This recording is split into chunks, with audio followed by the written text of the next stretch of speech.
ఇప్పుడు ప్రతిపక్ష హోదా ఇవ్వాలంటే ఎప్పుడో ఇచ్చేవాళ్ళు, అది ప్రజలే ఇవ్వాలి. ఇప్పుడు ఆయన అనుకుంటే రాదు అది. ఇప్పుడు అయినా నువ్వు ప్రతిపక్ష హోదా ఇచ్చినా నువ్వు ప్రజల గురించి మాట్లాడట్లేదుగా. నువ్వు మాట్లాడేది ఏంటి? మాట్లాడితే ఆ స్టేషన్లో ఉన్న వాళ్ళ దగ్గరికి వెళ్తావు, అప్పలనాయుడో ఎర్రినాయుడో పిచ్చినాయుడో ఉంటాడు, ఆడి దగ్గరికి వెళ్తాడు, నా జనాన్ని చూడండి అంటాడు, నా జనాన్ని చూడండి వెనకాల అంటాడు.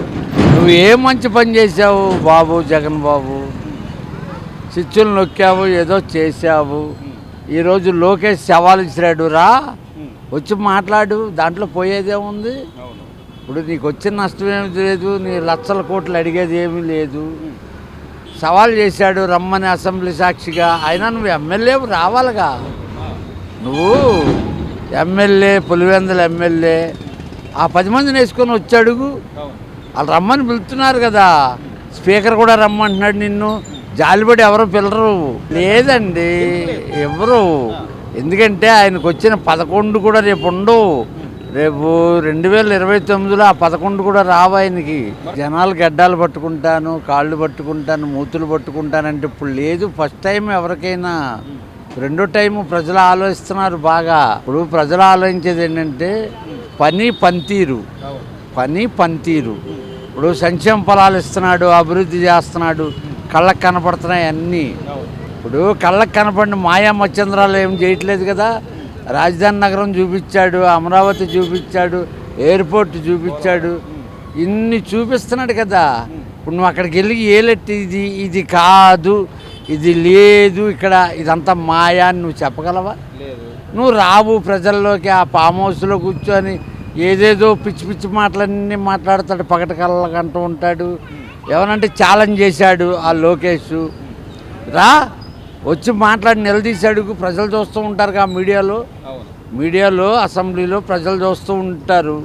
ఏ ఒక్కరు మిస్పోరు. పెద్ద వయసు వాళ్ళు, రిటైర్మెంట్ వాళ్ళు అందరూ చూస్తూ ఉంటారు కూర్చొని టీవీని. లేదండి, 2029లో ఆయన భ్రమతో ఉంటాడు. ఈసారి మట్టుకు వెళ్ళిపోతాడు. ఇప్పుడు వరకు కూడా ఇంకా ఆశతో ఉన్నాడు. ఇప్పుడు నీకు ఇచ్చిన ఉపయోగం ఏంటి అంటున్నా. ఇప్పుడు నీకు ప్రజలు ఎన్నుకోబడ్డారు, నిన్ను ఎంచుకుంటారు. ఇప్పుడు గతంలో కూడా నువ్వు అన్నావుగా. గతంలో ఏమన్నావు నువ్వు? 175కి 175, 165, 175 అన్నావు. నీకు ప్రజలు ఇచ్చారుగా. ఇప్పుడు ఇచ్చేవాళ్ళు అయితే అప్పుడే ఇచ్చేవాళ్ళుగా. ప్రతిపక్ష హోదా కూడా ఇవ్వలేదంటే దాన్ని బట్టి అర్థం చేసుకో. ఏమీ లేపబట్టే ఊదురు గొట్టం పట్టుకొని పొయ్యూతున్నాడు ఆయన. ఆయనకి ఏదీ లేదండి, లేక బెదిరిస్తూ ఉంటాడు. ఇదివరకు అమ్మవారి గుడి మీద ఒకడు 2 కాళ్ళు 2 చేతులు ఇవ్వంట. వాడు వచ్చిన వాళ్ళనల్లా పైకి వెళ్ళే వాళ్ళని ఆ నగలన్నీ తీసి నా దగ్గర పెట్టు అంటే, ఎవరో ఒక ఆవిడ వెళ్ళి నగలు తెస్తానయ్యా, నీకు కావాల్సిన నేను ఇస్తాను, నువ్వు లేవు పైకి అందంట. అది లేస్తే 2 కాళ్ళు 2 చేతులు లేవు. ఇప్పుడు అలాగా ఈ జగన్ బాబు పరిస్థితి అలాగ అయిపోయింది. చెప్పుకోలేడు, అనలేడు.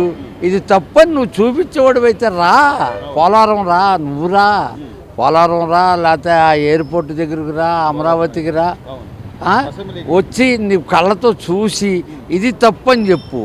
నువ్వు కట్టుకున్న ఫామ్ హౌసాలు చూపించారు కదా వైజాగ్లోది. ఏమి దొడ్డికే నువ్వు ₹1 కోటి పెట్టినోడు, దొడ్డికి ప్యాలెస్కి నువ్వు ₹1 కోటి ఖర్చు పెట్టినోడు.